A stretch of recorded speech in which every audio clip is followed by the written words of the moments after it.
Hello, bachcho. Let's read this question. So this question says, given assertion is the method of dimension analysis cannot validate the exact relationship between physical quantities in any equations. Given reason is it does not distinguish between the physical quantities having same dimensions. Alright.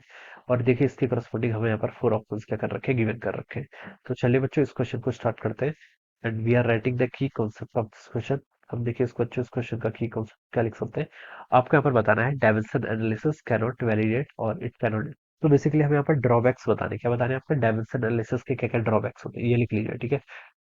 Drawbacks of dimension analysis, drawbacks of dimension analysis, drawbacks of dimensional analysis, ठीक है, ये लिख लीजिए यहाँ से, ठीक है। This will be the key concept of this question, ठीक है। अब देखिए बच्चों जो आपका डायमेंशन एनालिसिस होता है, देखिए कुछ फिजिकल क्वांटिटीज ऐसी होती है जिनकी क्या होती है आपकी डायमेंशन से सेम होती है, क्या होती है आपकी डायमेंशन सेम होती है, ठीक है।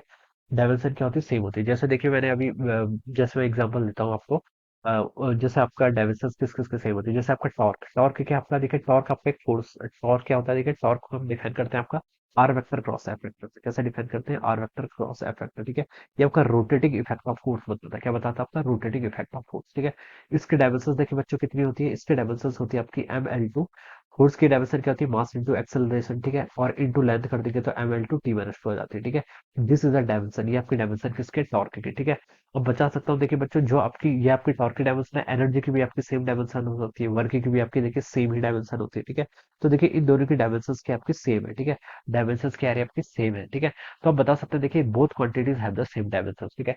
अब जैसे कुछ क्वेश्चन जैसे हम देखिए यहाँ पर बोल रखा है देखिए जर्सन पे, the method of dimension analysis cannot validate the exact relationship between physical quantities in any equations, ठीक है। एग्जैक्ट रिलेशनशिप को नहीं बताता, इससे मेरा मतलब यह है कि जैसे हम देखिए डायमेंशन एनालिसिस के थ्रू कैलकुलेट करते हैं, जैसे आपका फोर्स, विस्कस फोर्स कैलकुलेट करते हैं, कितना आता है देखिए 6 पाई ईटा आरवी के इक्वल आता है, ठीक है। तो डायमेंशन एनालिसिस से देखिए ये तो हम बता सकते हैं कि पाई और ईटा पर कैसे डिपेंडेंसी है, आर पर कैसे डिपेंडेंसी, वेलोसिटी पर कैसे डिपेंडेंसी। लेकिन ये न्यूमेरिकल फैक्टर आपको डायमेंशन एनालिसिस नहीं बताता है, ठीक है। ये न्यूमेरिकल फैक्टर नहीं बताता है। जैसे आपकी इक्वेशन होती है S equal to UT plus half T square, ठीक है। तो देखिए यहाँ पर भी हम बता सकते हैं कि ये डायमेंशन एनालिसिस हमें बता सकता है कि एस इजिकल जो आपकी कंपोजिट्स इक्वेशन होती है, जैसे यहाँ पर दो टर्म है, एक यूटी वाली टर्म है, एक आपकी हाफ टी स्क्वायर वाली टर्म है। ये दो क्या है आपकी कंपोजिट टर्म है। डायमेंशन एनालिसिस आइदर आपको यूटी बताएगा या फिर हाफ एटी स्क्वायर बताएगा, ठीक है। इन दोनों को कंबाइंड नहीं बता सकता, ठीक है। तो ये आपके क्या है, these are the few drawbacks, तो हम बता सकते हैं आपको एग्जैक्ट रिलेशनशिप नहीं बताता है, ठीक है, बिटवीन द फिजिकल क्वांटिटीज, ठीक है। तो ये आपका क्या ड्रॉबैक्स है। तो हम बता सकते हैं देखिए एजर्सन पे लिखा था कि the method of dimension analysis cannot validate the exact relationship between physical quantities and equation. तो ये स्टेटमेंट बिल्कुल करेक्ट है, ठीक है।